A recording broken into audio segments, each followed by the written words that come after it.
तत्त्वम असि छांदोग्योपनिषद का यह महावाक्य पूरे ब्रह्मांड के ज्ञान को समाये हुए है। दुनिया के सभी धर्म इस बात को मानते हैं कि एक ही परमात्मा ने इस संपूर्ण सृष्टि का निर्माण किया है। इस संसार में मौजूद सभी जड़ और चेतन, फिर चाहे जिसे आप जानते हैं या नहीं जानते हैं, वो सब कुछ जो इस ब्रह्मांड में है वो उसी अस्तित्व का अंश है और उसी को तत् कहा गया है। त्वम कहाँ है उन लोगों को जो विविध रूपों में, विविध साधनाओं के माध्यम से उस परम सत्य तक पहुंचने की कोशिश कर रहे हैं। धर्म का वास्तविक अर्थ भी यही है, क्योंकि अगर आप वास्तविक रूप में आध्यात्मिक है तो आपका अंतिम लक्ष्य उस परमात्मा तक पहुंचना ही होगा। इस महावाक्य अनुसार हम ही वो परमात्मा है जिसे हम बाहर ढूंढ रहे हैं, क्योंकि creator himself presents in his creation, और इस बात को अनुभव कर लेना ही एक साधक का अंतिम लक्ष्य है। परंतु अफसोस इस बात का है कि हम बाहर की यात्रा में इतना भटक गए हैं कि हम उसी को अपना अंतिम लक्ष्य मान चुके हैं और हमारी आंतरिक यात्रा कभी शुरू ही नहीं होती। इसीलिए कबीर जी कहते हैं कि लहर ढूंढे समुद्र को, कपड़ा ढूंढे सूत, जीव ढूंढे ब्रह्म को, तीनों ऊत के ऊत। यदि लहर समुद्र को ढूंढे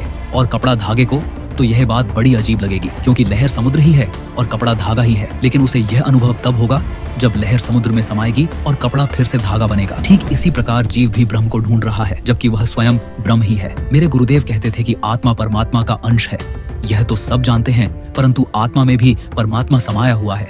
इस बात को कोई नहीं समझता, क्योंकि दोनों एक ही तत्व है। परंतु जब आत्मज्ञान होता है तब यह अनुभव होता है, वो तुझ में नहीं, वो तू ही है, तेरे अस्तित्व का मूल प्रभु ही है। तू अनंत गगन सा विशाल है, तू भूमंडल, तू ही पाताल है, कोई सीमा नहीं, असीम है तू। चाहे तो स्वर्ग इंद्र से छीन ले तू सर्जक, तू ही विनाशी है, तू ही वो ज्योत प्रकाशी है जिस हरि को पूछता है मन में, जिसे करता दीप अर्पण है। क्या वो स्तब्ध शिला में बैठा है या फिर दूर गगन में रहता है? तो फिर विश्व प्रकाशित है कैसे? आखिर तू जीवित है कैसे? मन की आंखों से तू जान इसे, वो तू ही है, पहचान इसे। तेरी चेतना में है इतना बल कि क्षण में डोले ये सृष्टि सकल। इस मन मात्र को तू साधे अगर, तेरे भीतर मिल जाए राधे अगर, कोई कष्ट क्या उस पे भारी है, जो स्वयं स्वरूप मुरारी है। जैसे पुष्प सुगंध रवि और प्रकाश, जैसे अभिन्न है वायु और श्वास, जैसे अंकुर स्वयं तरु ही है। हरि तुझ में नहीं, हरि तू ही है।